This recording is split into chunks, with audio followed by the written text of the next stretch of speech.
नमस्कार साथियों, आप सभी का स्वागत है आपके अपने YouTube channel teach with Niketa में। जैसे कि आप सभी जानते हो कि मैं आपको सीटेट के EVS की प्रैक्टिस सेट और थ्योरी क्लास करा रही हूं और एग्ज़ाम में ज़्यादा टाइम नहीं रहा है, तो इसी को ध्यान में रखते हुए मैं आज फिर से प्रैक्टिस सेट जो लेके आई हूँ, नवा प्रैक्टिस सेट हमारा 8 प्रैक्टिस सेट मैं आपको करा चुकी हूँ। इस प्रैक्टिस सेट के बाद एक प्रैक्टिस सेट और आपको कराना है, तो आपकी थीम उप थीम जो है सब कंप्लीट हो जाएगा। फिर पैडागोजी बचती है और पैडागोजी की मैं एक पूरी फुल मैराथन क्लास लेकर आऊँगी। तो चलिए, आज का जो टॉपिक है वो है हम चीज़ें कैसे बनाते हैं, हाउ वी मेक थिंग्स। तो आज इसी से रिलेटेड आपके सारे क्वेश्चन होने वाले हैं जो एग्जाम में आए हुए हैं और जिनके आने की संभावना है, वही सब मैं क्वेश्चन आज लेके आई हूँ। तो चलिए स्टार्ट करते हैं अपनी आज की क्लास। देखते हैं अपना पहला क्वेश्चन कि क्या क्वेश्चन दिया हुआ है। सबसे पहला क्वेश्चन दिया हुआ है वह यह है कि निम्नलिखित में कौन सा कथन सत्य है। पहला कथन है जल एक विलयन है। दूसरा कथन है जल एक यौगिक है। तीसरा कथन है जल एक निलंबन है। और डी कथन है कि जल एक मिश्रण है। 4 ऑप्शन आपके दिए हैं। पहला ऑप्शन है कि ए और बी कथन सही है। दूसरा ऑप्शन है बी और सी कथन सही है। तीसरा ऑप्शन है सी और डी कथन सही है। और चौथा ऑप्शन है ए और डी कथन सही है।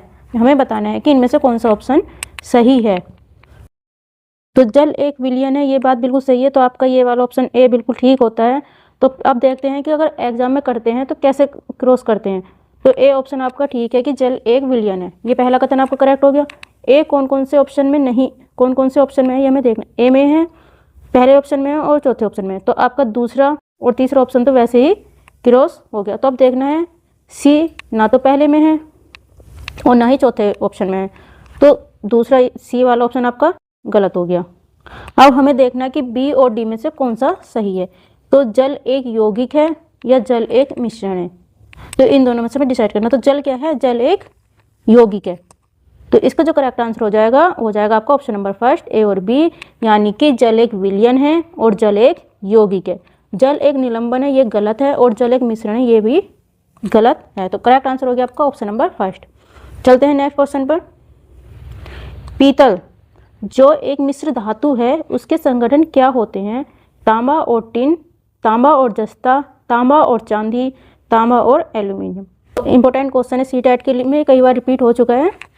तो इसका क्या हो जाएगा, पीतल किसका मिश्र धातु है। पीतल जो है तांबा और जस्ता का मिश्रण है।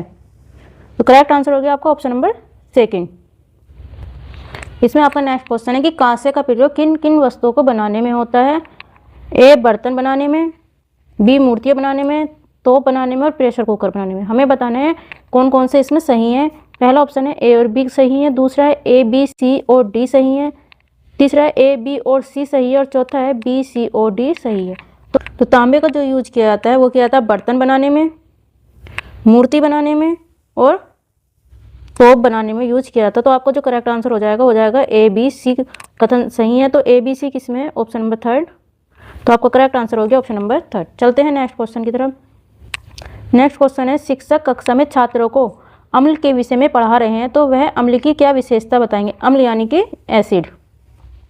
इसका स्वाद कड़वा होता है, यह छूने में चिकने होते हैं, इसका पीएच मान 7 से कम होता है। ऑप्शन है पहला ए और बी कथन सही है। दूसरा है ए और सी सही है। तीसरा ऑप्शन है बी और सी कथन सही है। और चौथा है ए बी और सी, यानी कि तीनों कथन सही हैं। ये क्वेश्चन जो है ये आपके साइंस की पेपर के लिए भी काफ़ी इंपॉर्टेंट है, ध्यान रखना इस चीज़ का भी। अगर आप जूनियर लेवल के पेपर दे रहे हो तो उसमें भी ये आपके हेल्प करने वाले हैं। तो इसका जो करेक्ट आंसर हो जाएगा वो हो जाएगा कि छूने में चिकने होते हैं और पीएच मान जो होता है 7 से कम होता है। तो बी और C correct answer option number third. इसका एसिड का पीएच जो होता है 7 से कम होता है, लेकिन अगर बेस की बात करते हैं तो बेस का पीएच जो होता है 7 से अधिक होता है और 7 से ज़्यादा होता है, और जो 7 होता है वो उदासीन होते हैं। ठीक है, नेक्स्ट क्वेश्चन की तरफ चलते हैं। नेक्स्ट क्वेश्चन है यह छूने में चिकना है, इसका स्वाद कड़वा होता है, यह लाल लिटमस पत्र को नीले रंग में परिवर्तित करता है। मोहन द्वारा किस पदार्थ के गुण को बताया जा रहा है। अम्ल, क्षार, अम्ल व क्षार दोनों, या उपरोक्त में से कोई नहीं। तो किसकी बात हो रही है, यहाँ जो बात हो रही है वो हो रही है क्षार की। और मैंने बताया था क्षार यानी कि बेस का पीएच जो होता है वो जो है 7 से ज़्यादा होता है। ठीक है, नेक्स्ट क्वेश्चन है निम्नलिखित कथनों पर विचार कीजिए। पहला कथन है भौतिक परिवर्तन में पदार्थ की अवस्था व आकार में परिवर्तन होता है। दूसरा कथन है रासायनिक परिवर्तन में एक नए पदार्थ का निर्माण होता है। तो उपरोक्त में से कौन सा कथन सही है हमें बताना है। पहला ऑप्शन है केवल ए कथन सही है। दूसरा ऑप्शन क्या कहता है कि केवल बी कथन सही है। तीसरा ऑप्शन कहता है कि ए और बी दोनों सही हैं। और चौथा कथन कहता है ना तो ए और ना ही बी सही है। तो हमें बताना है कि इन दोनों में से कौन से कथन सही हैं या दोनों सही हैं, कोई सही नहीं है। तो अगर पहला कथन देखा जाए कि भौतिक परिवर्तन में पदार्थ की अवस्था व आकार में परिवर्तन होता है, ये बात सही है। जब फिजिकल चेंज होता है तो उसमें क्या होता है, पदार्थ जो होता है उसकी अवस्था चेंज हो जाती है, आकार चेंज हो जाता है, लेकिन पदार्थ वही रहता है। लेकिन बी वाला कह रहा है रासायनिक पदार्थ में एक नए पदार्थ का निर्माण होता है, ये बात बिल्कुल सही है। रासायनिक परिवर्तन में क्या होता है कि वो पदार्थ जो रिएक्शन होती है तो वो नए पदार्थ में चेंज हो जाता है। तो इसका जो करेक्ट आंसर होगा ए और बी दोनों सही है, तो करेक्ट आंसर हो गया इसका ऑप्शन नंबर 3। नेक्स्ट क्वेश्चन है निम्नलिखित में से कुछ क्रियाएं हैं, उनमें से किसका संबंध भौतिक परिवर्तन से है। यहाँ हमें भौतिक परिवर्तन बताना है, बल्ब का जलना, लोहे पर जंग लगना या फिर शीशे का पिघलना। ऑप्शन है आपके ए और बी कथन सही हैं, ए और सी कथन सही हैं, या बी और सी कथन सही हैं, या फिर तीनों ही सही हैं। तो इसका क्या होगा कि बल्ब का जलना जो है ये भौतिक परिवर्तन है, लेकिन लोहे पर जंग लगना ये केमिकल चेंजेज होता है, रासायनिक परिवर्तन है, और शीशे का जो पिघलना है ये आपका भौतिक परिवर्तन है। तो इस हिसाब से आपका जो करेक्ट आंसर हो गया वो हो गया ए और सी। ए और सी आपके ऑप्शन नंबर 2 कथन सही, ऑप्शन नंबर 2 इसका करेक्ट आंसर। नेक्स्ट क्वेश्चन है कि निम्नलिखित में कौन सी क्रियाएं पदार्थ के रासायनिक परिवर्तन को बताती हैं। मोमबत्ती का जलना, लोहे पर जंग लगना या कागज का फटना। 4 ऑप्शन है, ए और बी कथन सही है, दूसरा ऑप्शन कहता है ए और सी कथन सही है, और तीसरा ऑप्शन आपका कहता है कि बी और सी कथन सही है, और चौथा ऑप्शन कहता है कि ए बी और सी तीनों ही कथन सही हैं। तो मोमबत्ती का जलना क्या है, ये आपका केमिकल चेंज है। लोहे पर जंग लगना भी आपका केमिकल चेंज है, लेकिन कागज पे फटना ये आपका केमिकल चेंज नहीं है। तो इसका जो करेक्ट आंसर हो जाएगा वो हो जाएगा ए और बी कथन सही है, तो ऑप्शन नंबर 1 करेक्ट आंसर।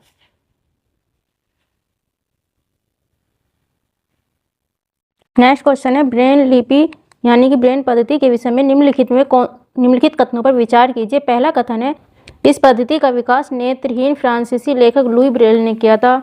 नेत्रहीनों की सुविधा के लिए 8 डॉट्स वाली ब्रेन लिपि का विकास किया गया। तो कौन सा कथन सही है, केवल ए, केवल बी, ए और बी दोनों, या ना तो ए और ना ही बी। तो इस पद्धति का विकास जो नेत्रहीन फ्रांसीसी लेखक लुई ब्रेल ने किया था ये सही है। कब किया था, 1824 में किया था, ये आपका सही है। नेत्रहीन की सुविधा के लिए 8 डॉट्स वाली नहीं बल्कि 6 डॉट्स वाली ब्रेन लिपि का विकास किया गया, तो ये गलत है। तो इसमें का राइट आंसर जो हो जाएगा वो हो जाएगा ऑप्शन नंबर 1 केवल ए कथन आपका सही है।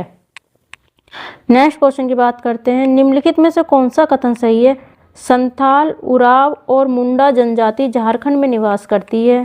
दूसरा कथन है भारत में जनजातियों में सबसे बड़ी गोंड जनजाति है। और तीसरा नागा जनजाति नागालैंड, मणिपुर और अरुणाचल प्रदेश में पाई जाती है। तो इसके ऑप्शन है ए और बी कथन सही है, बी और सी, ए और सी, या फिर ए बी और सी। तो इसका करेक्ट आंसर जो हो जाएगा वो हो जाएगा ऑप्शन नंबर 4 करेक्ट है। तीनों कथन आपके सही हैं। नेक्स्ट क्वेश्चन है मधुबनी चित्रकला के विषय में कौन सा कथन सही है। ये बिहार के दरभंगा, मधुबनी एवं समस्तीपुर में पाई जाती है। इस कला में फूल, पत्ती, पक्षी व जानवर आदि के चित्र बनाए जाते हैं और इनमें प्राकृतिक रंगों का प्रयोग किया जाता है।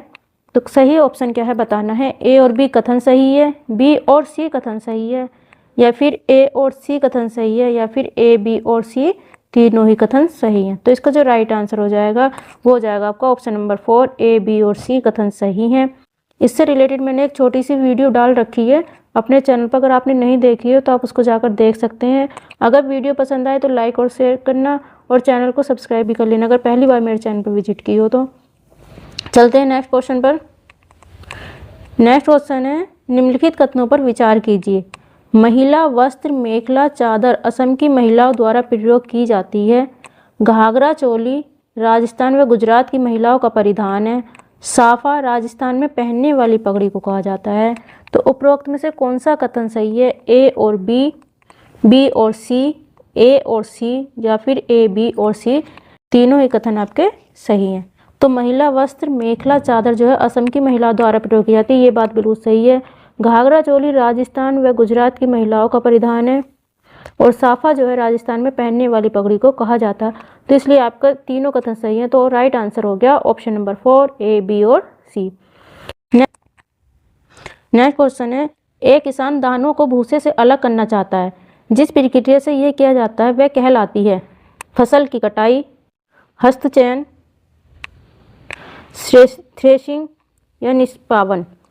तो क्या बोला जाता है, भूसे को अलग करना, दानों को भूसे से अलग करना क्या कहलाता है, ये कहलाता है निष्पावन। तो करेक्ट आंसर हो गया आपका ऑप्शन नंबर 4।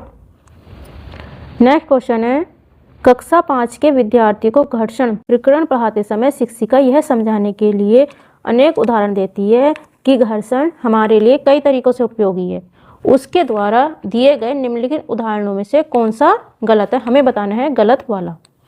अगर कहीं भी आपको एग्जाम में ये ऑप्शन दिखता नहीं है गलत है, तो उसको आप सर्किल कर लोगे, उसको ध्यान रखोगे। इसके ऑप्शन दिए हुए हैं कि पेन की नोक और पेपर के बीच होने वाले घर्षण के कारण ही हम लिख पाते हैं। दूसरा कहती है, दूसरा एग्जाम्पल देती है कि हमारे जूतों और जमीन के बीच होने वाले घर्षण के कारण ही हम चल पाते हैं। तीसरा कहती है ऊर्ध्वाधर रूप में ऊपर फेंकी गई वस्तु घर्षण के कारण हमेशा हमारे पास ही वापस आ जाती है, या फिर ब्रेक लगाने पर वह वाहन रुक जाता है। तो इसमें बताना है कौन सा गलत है। तो ऊर्ध्वाधर रूप से ऊपर फेंकी गई वस्तु घर्षण के कारण हमारे पास ही वापस आ जाती है, गलत है।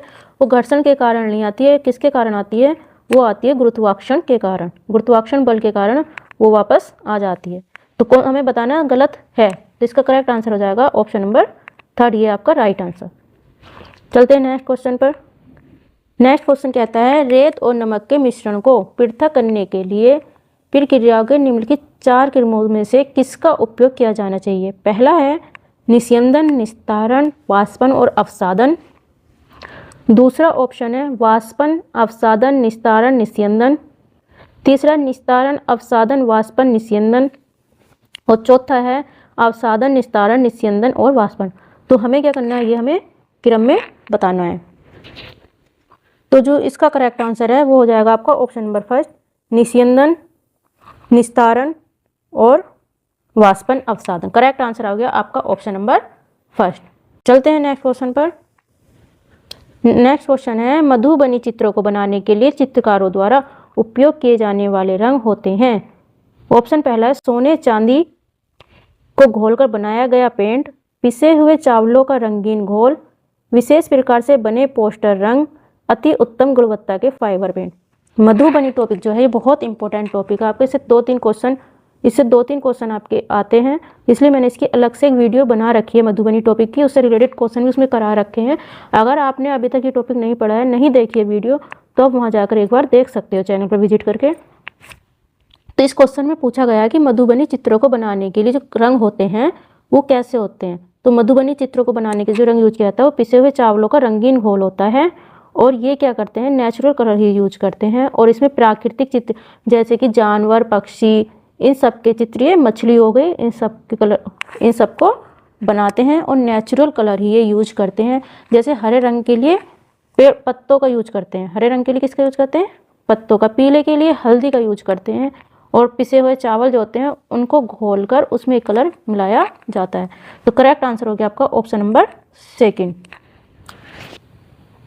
नेक्स्ट क्वेश्चन दिया हुआ है कि घर्षण के विषय में चर्चा करते समय एक शिक्षिका ने इस संकल्पना की व्यवस्था करते हुए बहुत से उदाहरण दिए, इनमें से कुछ ऐसे उदाहरण हैं जिसमें घर्षण हमारे दैनिक जीवन में उपयोगी है। उस शिक्षिका ने कक्षा में दिए जो नीचे दिए हुए हैं कौन सा कथन सही है वो हमें इसमें बताना है। उसने 4 ऑप्शन दिए, 4 एग्जाम्पल दिए हैं। हम पेन की नोक और कागज के बीच घर्षण होने के कारण ही लिख पाते हैं। दोबारा रिपीट हुआ है, इंपॉर्टेंट क्वेश्चन है, देख सकते हो आप। हम फर्श पर हमारे पैर और फर्श के बीच घर्षण के कारण चल पाते हैं। ऊर्ध्वाधर ऊपर फेंकी गई गेंद घर्षण के कारण हमारे पास वापस आती है। और चौथा, घर्षण के कारण ही हम किसी गतिशील वाहन को ब्रेक लगाकर रोक सकते हैं। थोड़ा बहुत शब्दों में उलटफेर है, नहीं तो वही है, मैं पहले बता सकती हूँ। ऊपर फेंकी हुई जो चीज़ होती है घर्षण के नहीं, गुरुत्वाकर्षण के कारण आती है।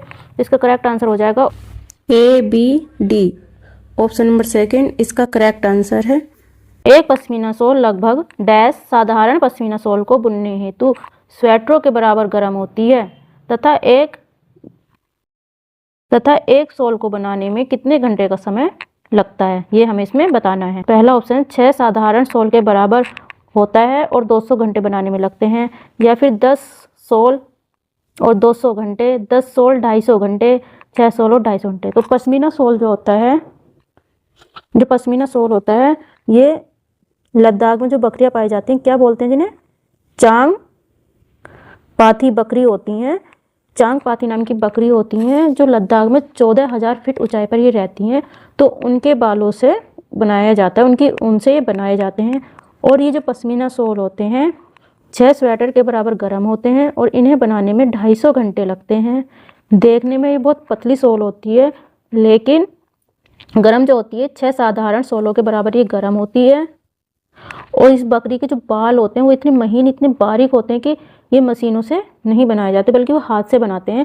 इसलिए एक सोल को बनाने में लगभग 250 घंटे लगते हैं। तो इसका जो करेक्ट आंसर हो जाएगा ऑप्शन नंबर 4 इसका करेक्ट आंसर है। इंपॉर्टेंट क्वेश्चन है, हर साल रिपीट होने वाला क्वेश्चन है, इस चीज़ का आपको याद रखना है। चलते हैं नेक्स्ट क्वेश्चन पर। नेक्स्ट क्वेश्चन दिया, नीचे लोगों के कुछ क्रियाकलाप दिए गए हैं। पहला है कि खानों का उत्खनन यानी कि खुदाई, दूसरा बांधों का निर्माण, तीसरा बाजार में बेचने के लिए पत्तियां एवं जड़ी बूटी इकट्ठा करना, बांस से टोकरी बुनना और गिरे पत्तों से पत्तल बनाना। इनमें से वह क्रियाकलाप कौन से हैं जो जंगलों के गायब होने के लिए जिम्मेदार हैं? पहला ऑप्शन है बी, सी, डी तथा ई कथन, दूसरा ऑप्शन है केवल ए, तीसरा ऑप्शन है ए तथा बी और चौथा ऑप्शन है ए, बी तथा सी। तो खानों का जो उत्खनन यानी कि खुदाई होती है वो भी जंगलों के गायब होने के लिए जिम्मेदार है, ये बात बिल्कुल सही है। और बांधों का निर्माण, ये बात भी सही है, इससे भी जंगलों का गायब हो रहे हैं, कटाव हो रहा है पेड़ पौधों का, जंगलों का। बाजार में बेचने के लिए पत्तियां में जड़ी बूटी इकट्ठा करना, ये बात सही नहीं है। तो इसका करेक्ट आंसर जो हो जाएगा ए और B, option number 3 correct answer है। चलते हैं अपने नेक्स्ट क्वेश्चन की तरफ। कांसे के विषय में सही कथन चुनिए। कांसा लोहे, चांदी तथा स्वर्ण की भांति एक तत्व है। कांसे को तांबे तथा टीन से पिघलाकर तैयार किया जाता है। कांसा अत्यधिक मजबूत होता है और इससे तोप तथा मूर्ति बनाई जाती हैं। कांसे के बर्तन एल्यूमिनियम के बर्तनों की तुलना में हल्के और मजबूत नहीं है। तो ऑप्शन है पहला ए तथा सी कथन सही है, दूसरा ऑप्शन है बी तथा सी कथन सही है, तीसरा ऑप्शन है सी तथा डी कथन सही है और चौथा है डी तथा ए कथन सही है। तो इसका जो करेक्ट आंसर हो जाएगा ऑप्शन नंबर 2 बी और सी कथन सही है। कांसे को तांबा तथा टिन से पिघलाकर तैयार किया जाता है और कांसा अत्यधिक मजबूत होता है और इससे तोप तथा मूर्ति बनाई जाती हैं। तो करेक्ट आंसर हो गया ऑप्शन नंबर 2। नेक्स्ट क्वेश्चन है मधुबनी चित्रकला के विषय में सही कथन चुनिए। इन चित्रों को बनाने में नील, हल्दी, फूल, पेड़ों के रंग आदि का इस्तेमाल किया जाता है। इन चित्रों में इंसान, जानवर, पेड़, फूल, पंछी, मछली आदि दिखाए जाते हैं।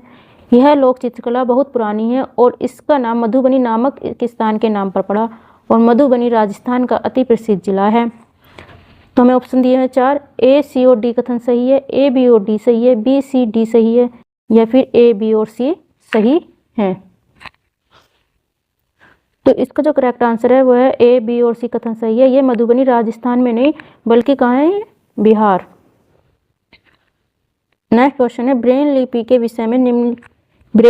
विषय में नीचे दिए गए कथनों का अध्ययन कीजिए। पहला कथन है ब्रेल को मोटे कागज पर बिंदु उभरे हुए बिंदु बनाकर लिखा जाता है। दूसरा, यह लिपि 8 बिंदुओं पर आधारित है। तीसरा, बिंदुओं की पंक्ति किसी नुकीले औजार से बनाई जाती है और इसे उभरे बिंदुओं पर हाथ फेर कर पढ़ा जाता है। ऑप्शन है आपका पहला ए, सी और डी कथन सही है, दूसरा है ए, बी और डी सही है, तीसरा है बी, सी, डी सही है और चौथा है ए, बी और सी सही है। तो इसका जो राइट आंसर हो जाएगा वो ये हो जाएगा ए, सी, डी सही है इसका। ब्रेल को मोटे कागज पर उभरे बिंदु बनाकर लिखा जाता है, ये बात बिल्कुल सही है। और दूसरा कहता है कि 8 बिंदु पर, ये गलत है, 8 पे नहीं है बल्कि 6 पे होती है। बिंदु की पंक्ति नुकीले औजार से बनाई जाती सही है। उभरे हुए बिंदु पर हाथ फेर कर पढ़ा जाता है, ये सही है। तो इसका जो करेक्ट आंसर हो जाएगा वो हो जाएगा ए, सी और डी, ऑप्शन नंबर 5। चलते हैं नेक्स्ट क्वेश्चन की तरफ। पोचमपल्ली एक गाँव है। यह गाँव एक विशेष प्रकार के कपड़ों की बुनाई के लिए प्रसिद्ध है और इसे पोचमपल्ली भी कहते हैं। ये गाँव निम्नलिखित में से किसका भाग है? केरल, आंध्र प्रदेश, कर्नाटक और तमिलनाडु। इस पे मैं वीडियो बना चुकी हूँ पोचमपल्ली पे, हर साल रिपीट होने वाला क्वेश्चन है, तो इसलिए उसको आप देख लेना। मैं इसकी वीडियो में बना चुकी हूँ, आप जाकर चैनल पर विजिट करके इस वीडियो को आप देख सकते हैं। इंपॉर्टेंट टॉपिक है ये भी, पोचमपल्ली हर साल रिपीट होने वाला क्वेश्चन है। तो ये कहाँ का है? जो करेक्ट आंसर हो जाएगा वो हो जाएगा ये आंध्र प्रदेश का है, ऑप्शन नंबर 2 इसका थर्ड आंसर है। नेक्स्ट है, ब्रेल लिपि में मोटे कागज पर उभरे हुए बिंदु बने होते हैं। यह लिपि आधारित है 4 बिंदु पर, 6 बिंदु पर, 8 बिंदु पर, 10 बिंदु पर। ब्रेल लिपि इंपोर्टेंट टॉपिक है, वही क्वेश्चन आते हैं। तो ये 6 बिंदुओं पर आधारित है। Option number second correct answer. Next question है, कांसा ब्रॉन्ज 2 धातुओं का मिश्रण होता है। ये धातुएं हैं तांबा और जस्ता, जिंक, तांबा और टीन, तांबा और लोहा, एल्यूमिनियम और टीन। किसका है ये? ये आपका टीन है, एल्यूमिनियम और टीन।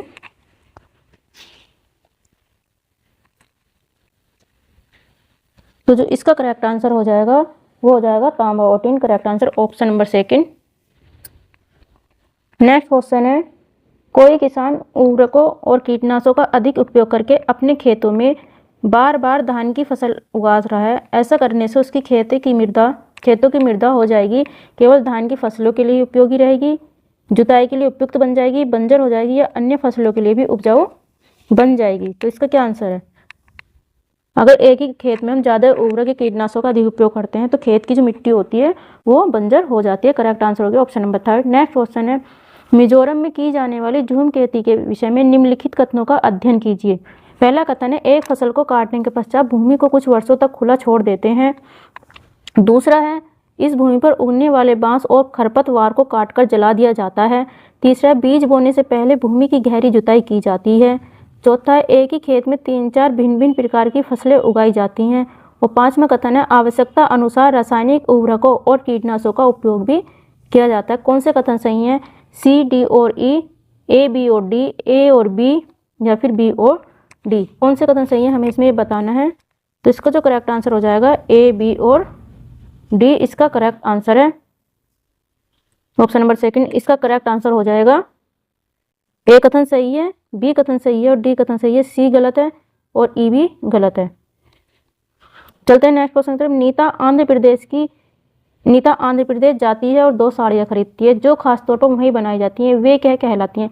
पोचमपल्ली और कलमकारी, पोचमपल्ली और काजीवरम, कलमकारी और चंदेरी, और कलमकारी और कंथा। तो क्या कहलाती हैं? वो कहलाती हैं पोचमपल्ली और Kalamkari. Correct answer option number first. Next question है, निम्नलिखित में से कौन सा जोड़ा ठीक है? असम बिहू, उड़ीसा भरतनाट्यम, तमिलनाडु लावड़ी, कर्नाटक कथक। तो हमें बताना है कि कौन सा सही है। तो इसका जो करेक्ट आंसर है वो हो जाएगा ऑप्शन नंबर 4, असम का क्या है? बिहू। नेक्स्ट क्वेश्चन है, कांसा के विषय में निम्नलिखित कथनों पर अध्ययन कीजिए। यह एल्यूमिनियम, आयरन और कॉपर जैसा ही एक तत्व है। इसे भट्टी में कॉपर और टिन को पिघलाकर बनाया जाता है। आदिवासी लोग कांसे का उपयोग हजारों वर्षों से कर रहे हैं। कांसे की बनी वस्तुएं एल्यूमिनियम की बनी वस्तुओं की तुलना में हल्की परंतु कई अधिक मजबूत यानी कि टिकाऊ होती हैं। कौन सा कथन सही है? ए और डी, बी और सी, ए, बी और सी, बी, सी और डी। तो इसे भट्टी में कॉपर और टिन को पिघलाकर बनाया जाता है। ऑप्शन बी कथन बी सही है। और आदिवासी लोग जो हैं कांसे का उपयोग हजारों वर्षों से कर रहे हैं, ये सही है। तो इसका करेक्ट आंसर है बी और सी कथन आपके बिल्कुल सही है। नेक्स्ट क्वेश्चन है, वर्ली एक पारंपरिक कला का प्रकार है। वल्ली नामक स्थान किस राज्य में स्थित है? महाराष्ट्र, उड़ीसा, राजस्थान में बिहार। तो वल्ली कहाँ है? तो ये महाराष्ट्र राज्य में स्थित है। Correct answer option number first. Next question है, कुडुक कहाँ के लोगों की भाषा है? मिजोरम, मणिपुर, अरुणाचल प्रदेश या फिर झारखंड। तो कुडुक कहाँ के लोग बोलते हैं? कुडुक बोली जाती है झारखंड में। Option number 4 correct answer. Next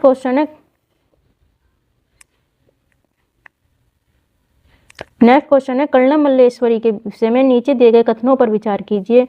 वह अंतर्राष्ट्रीय ख्याति प्राप्त भारोत्तोलक वेट लिफ्टर हैं। वह कर्नाटक की हैं। उसने बहुत से रिकॉर्ड बनाए हैं। वे 130 किलोग्राम तक का भार उठा सकती हैं। जब वह 12 वर्ष की थी तभी से भार उठाने का अभ्यास करने लगी थी। सही कथन है ए, बी तथा सी, ए, सी और डी, केवल ए तथा डी। इससे रिलेटेड मैं इस टॉपिक से रिलेटेड भी वीडियो अपलोड कर चुकी हूँ। 5 मिनट की वीडियो है, आप जरूर देखना उसको, इम्पोर्टेंट टॉपिक है। तो कर्णम मल्लेश्वरी के विषय में कौन सा? वह अंतर्राष्ट्रीय ख्याति प्राप्त भार उत्तोलक वेट लिफ्टर है, ये सही है। ये कर्नाटक की नहीं बल्कि आंध्र प्रदेश की है। उसने बहुत से रिकॉर्ड बनाए। वे 130 किलोग्राम तक का भार उठा सकती है, सही है। 12 वर्ष की थी तभी से भार उठाने का अभ्यास करने लगी, ये बात भी सही है। और इन्होंने 2000 जो सिडनी में ओलंपिक हुए थे, इन्होंने कांस्य पदक जीता था। और ये भारत की पहली भारतीय महिला वेट लिफ्टर है जिन्होंने भारत को ओलंपिक में पदक दिलाया है। तो इसका करेक्ट आंसर हो जाएगा ए, सी और D. Option number second correct answer है। नेक्स्ट और लास्ट क्वेश्चन है हमारा, नीचे दिए गए खेती करने के विवरण को पढ़िए और इस ढंग की पहचान कीजिए। एक फसल को काटने के पश्चात खेत को कुछ वर्षों के लिए खाली छोड़ दिया जाता है, उसमें कुछ भी नहीं उगाया जाता। इस भूमि में बांस या अन्य खरपतवार जो भी कुछ उग जाता है उन्हें उखाड़ा नहीं जाता, काट कर जला दिया जाता है। यह राख भूमि को उर्वर बनाती है। जब ये भूमि खेती के लिए तैयार हो जाती है तो उसे हल्का सा खोदा जाता है, भूमि को जोता नहीं जाता, उस पर बीज छिड़क दिए जाते हैं। कौन सी खेती है? सहकारी खेती, झूम खेती, सीढ़ी नुमा खेती, सिंचाई खेती। तो इसका जो करेक्ट आंसर है वह ये किसके बारे में बात हो रही है? ये हो रही है झूम खेती के बारे में बात हो रही है। तो फ्रेंड्स ये आपके 34 क्वेश्चन थे। अपना स्कोर कमेंट बॉक्स में बताना कितने सही हुए, और वीडियो पसंद आई हो तो लाइक और शेयर करना, और पहली बार चैनल पर विजिट किया तो चैनल को सब्सक्राइब भी कर लेना। मिलते हैं नेक्स्ट वीडियो में नेक्स्ट टॉपिक के साथ, तब तक के लिए bye bye and thank you so much.